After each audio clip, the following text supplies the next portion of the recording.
John Byrne with Poets and Quants. Welcome to our one-on-one interview. We have so much, and Prashant is a Senior Associate Dean of the MBA program at Georgetown McDonough, one of the great schools, and a local favorite in Washington, D.C., obviously. Absolutely. So Prashant, tell me what makes the McDonough MBA experience unique, different, and unusual? Absolutely. First of all, thank you for inviting me. Thank you for organizing this wonderful event. Absolutely. I'm delighted to be here. So I've been at McDonough for 11 years now. I've been in this role as the Senior Associate Dean of the MBA program for 4 years. And I should say, Prashant is a veteran. He had spent many years at NCR. He's been a visiting professor in many other schools. Yeah. He's actually a professor of marketing. I am, yes. Which is a great thing. Which is a lot of fun, yes. Absolutely. Absolutely. So I do know a thing or two about differentiation and distinction Indeed. In brands and services. So really, for us, Georgetown is a place that provides a unique education that we believe educates the whole person. And what that means to us is, making sure that not only do people learn knowledge, learn skills, but also are able to develop a mindset that helps them do the right things in the world. And the reason we believe we are able to deliver on that is threefold. One is our presence in DC that allows us access to the kinds of non-business perspectives that allows the mind to grow. The second is the presence of world-renowned colleges within Georgetown, like the School of Foreign Studies, like the School of Public Policy, Indeed. The law school, and again, cross-fertilization and interaction with students and faculty from those colleges creates for a richer perspective for the students. Right. And finally, I think what for me has been the biggest revelation in my many years at Georgetown is our Jesuit heritage brings with it the ability to make people be more reflective and become more self-aware as individuals. And I feel, and we believe, that prepares people really well for the future of business, particularly for the millennials, I would say. That's for sure. Yeah. The other thing is, being so close to public policy. Absolutely. In the big and important issues in society has to infuse the curriculum in a different way than it would in a traditional business school in another urban center that has no connection to the government. Absolutely. And the big policy debates. And we try to do that both in a formal and informal way. So informally, you can take classes anywhere on campus. Just the sheer quality and the nature of speakers, for example, who come to campus will force you to think about these different perspectives. Right. But we have a formal certificate called Non-Market Strategies, which is all about the intersection of business with policy and regulation. So if you're interested in that, if that's the mindset you want to develop, you can go through this certificate and gain that perspective in a more formal way. How many electives does it require?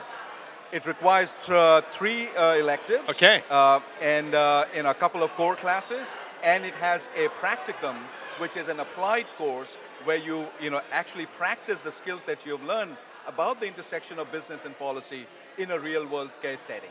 The other thing that Georgetown has is a required global immersion. Yes. There are many schools that have global immersions, but very few of them actually require it. That's true. Where do you bring the students? Where do we take them? Where do you take them, and what do you do with them? So every student is required to do a consulting project with a client who our professors bring in. And so it's a real business situation, a real business problem that the students work on.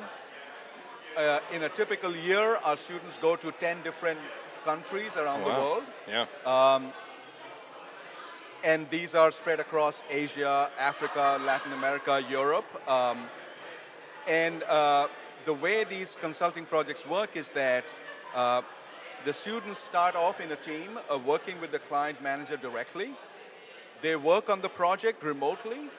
Then they visit the country, spend a week or 2 weeks there to get a understanding of the industry, of the context, at a more granular level on the ground, then come back and complete the project after having done that research on the ground with the client.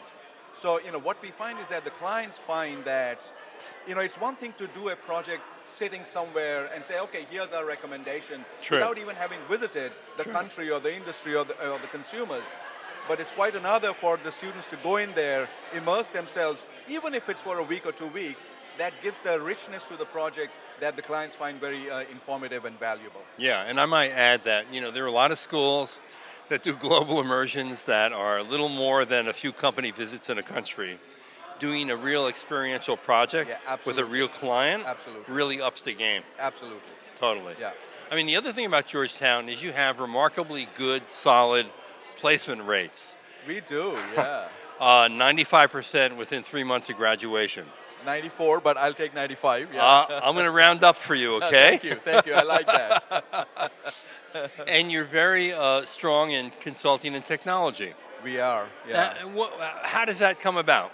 So it's interesting. Historically, if you ask people, most people would say Georgetown is a finance school. And we still have a strength there. In fact, at our undergraduate level, program level, almost 60% of our undergraduate students go into finance in one way or the other. Huh. So we still have a strong presence in finance at the MBA level. Between 25 and 30% of our students are going there. But where we have really gained in strength is consulting and technology. Consulting has become easily a third of our recruiting. Amongst our top 5 recruiters, the biggest 3 are consulting firms. Wow. Over the last 3 years, technology has grown to become close to 20% of recruiting on campus, with Amazon becoming one of the 5 biggest recruiters on campus. So, and we have often wondered, where is that strength and skills for our students coming from, for the technology field particularly, because, there's no secret, Georgetown doesn't have an engineering school. So what is it that these technology firms find in a Georgetown graduate that really appeals to them? And the answer, I think, is it is this whole person education where what the student really builds is the skills to see across corners, the skills to collaborate with cross-functional teams, the skill to be persuasive no matter who is in the room, whether it is a programmer or an operations person or whoever it is. So, I think that soft skill is really what brings the A game out of our students when they go to technology firms. Now, of course, many of them have an engineering or a STEM undergraduate background and maybe even work experience. So that obviously lends credence and credibility to what they're doing. But they now bring this additional layer, which is what we believe the unique Georgetown layer, to play at this in these jobs.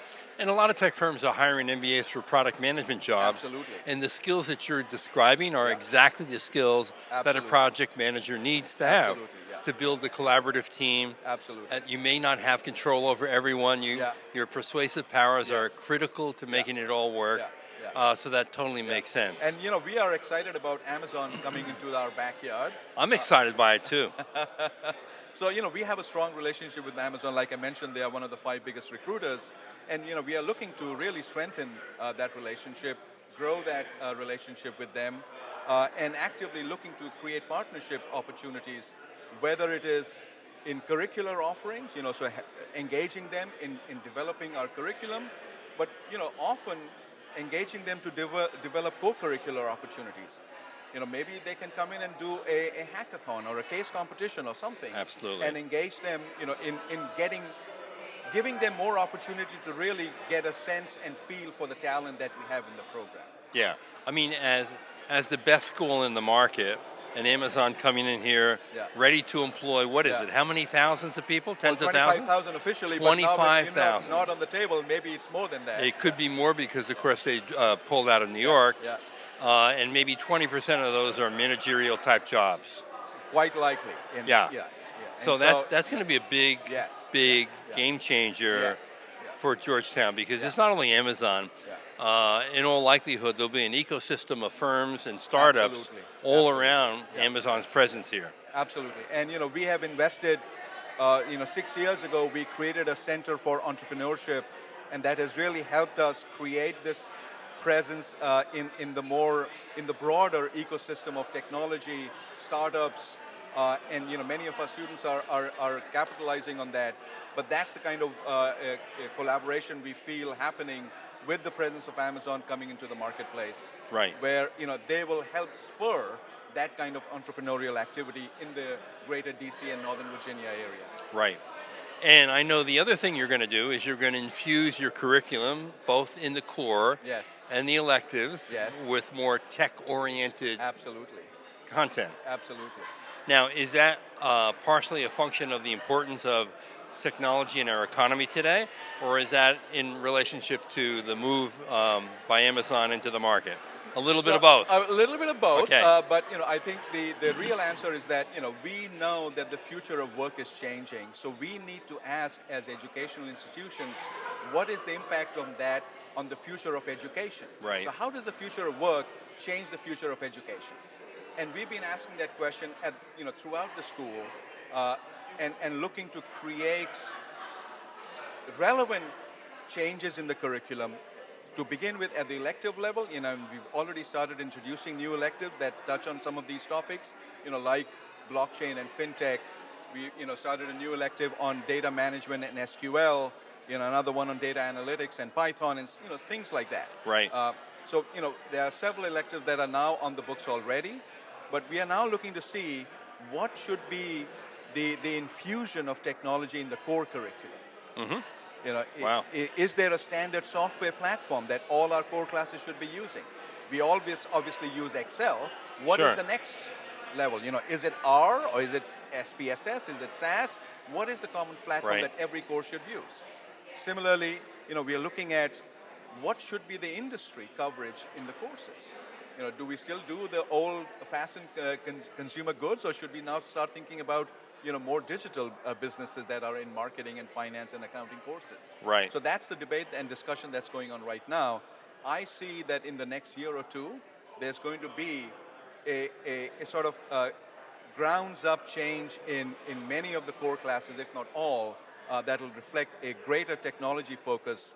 Obviously, because Amazon is going to be here, but also, really more importantly, seriously, because the future of work is clearly changing, and we need to respond to that. Totally. The other thing I can see is you're going to have the opportunity to do a lot of action learning projects, experiential learning with Amazon. Absolutely.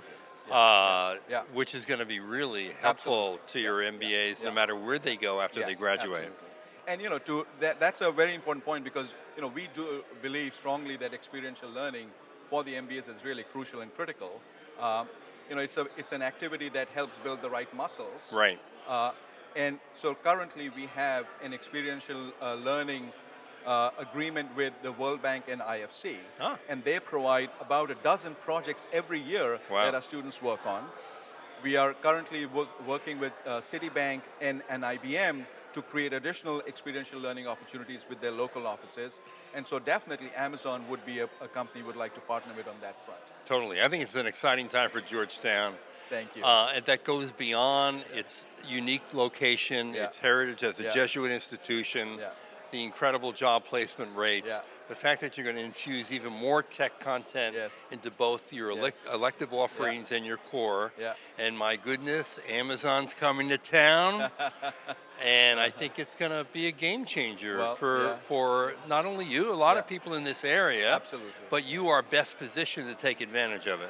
And we hope to do that, and the recent rankings that Bloomberg Business Week published about we should mention that. The recruiter survey, according to the recruiters, and 3,500 of them, Georgetown MBAs are the best trained graduates from MBA programs in the world.